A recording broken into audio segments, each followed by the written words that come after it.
Bonjour à tous, nous voici avec Prisca au Pige de Grandivilliers. C'est une structure assez jeune a priori. Combien de temps ça fait que vous êtes ici? Ça fait 2 mois. C'est vraiment tout jeune alors. Vous n'êtes pas la seule structure dans les bâtiments. Quelle structure y a-t-il aussi? Au sein du centre social du canton de Grandivilliers, il y a à la fois un pôle senior, il y a un pôle insertion, il y a le multi-accueil, donc qui accueille les enfants de 0 à 3 ans. Il y a l'animation, donc l'accueil de loisirs, qui accueille les enfants à partir de 3 ans jusqu'à la fin de l'adolescence, surtout pendant les vacances. Et on aimerait bien aussi en soirée, pour pouvoir aussi raccrocher les jeunes à l'existence du point information jeunesse. Le pôle famille, dont je suis la référente. On organise à la fois des sorties familiales, des ateliers parents-enfants et le point information jeunesse. Certes, nous sommes une grosse équipe au sein du centre social du canton de Grandivilliers, puisque nous sommes une bonne quarantaine. Au niveau du point information jeunesse, je suis pour l'instant la seule animatrice. Je trouve que c'est plutôt pas mal d'avoir tout réuni comme ça dans un seul bâtiment. Ça évite de s'éparpiller à droite et à gauche si on a besoin de plusieurs titres informatifs.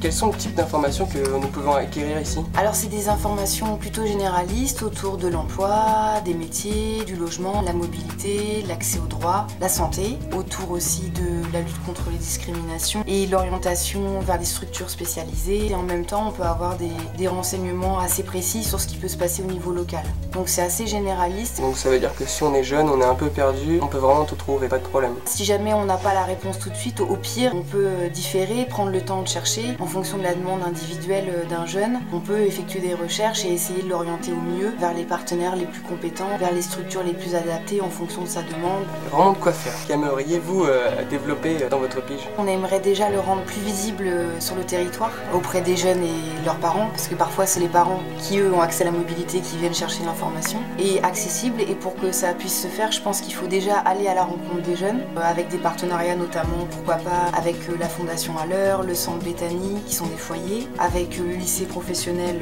Jules Verne de Grandivilliers, avec le collège de Formerie, le collège Jean Moulin, le collège Ferdinand Buisson à Grandivilliers. Et notamment, là, on travaille sur plusieurs projets, un en lien avec la citoyenneté numérique avec le collège de Grandivilliers, un autour du harcèlement, la prévention du harcèlement, un autour de l'égalité filles-garçons pour en finir avec le sexisme. Par exemple, à partir de janvier 2019, on a prévu avec le professeur documentaliste du lycée de Grandivilliers de faire venir 8 classes de première et de terminale, de les faire venir ici pour leur faire remplir un questionnaire de besoins en termes d'information. Qu'est-ce qu'ils attendent d'un pige, qu'est-ce qu'ils en connaissent et qu'est-ce qu'ils aimeraient trouver comme information quand ils viennent dans un pige, pouvoir répondre au mieux à leurs demandes et faire un accompagnement. Y a-t-il des partenaires mobilisés? Oui, tout à fait. Alors au niveau départemental déjà et au niveau régional, donc au niveau des Hauts-de-France, on a très régulièrement des réunions et des formations qui sont proposées à tous les animateurs des points information jeunesse. Et pas plus tard que le mois dernier, on a eu une sensibilisation en lien avec l'exposition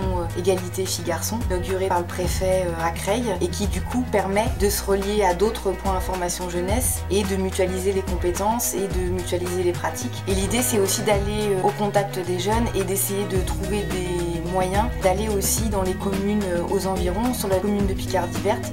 Mais l'idée aussi, c'est de pouvoir aller sur Feuquières, Formerie, pour pouvoir expliquer aux parents et aux jeunes de 11 à 25 ans qu'il existe un point information jeunesse vers lequel ils peuvent se diriger, même s'ils n'habitent pas Grandivilliers. Là, nous allons voir un court-métrage que vous avez réalisé. Expliquez-nous un peu plus là-dessus. Dans le cadre de la quinzaine de la parentalité qui réunit plusieurs professionnels, a voulu se positionner et proposer un atelier vidéo-discussion sur la thématique de l'adolescence. Et du coup, on va utiliser des extraits d'un documentaire qui s'appelle Adolescence, qui a été filmé et tourné et réalisé entièrement par des jeunes de Grandivilliers, des jeunes qui étaient au collège et au lycée sur les années 2014, 2015 et 2016. Écoutez, on va aller voir ça de suite alors. Merci beaucoup. De rien.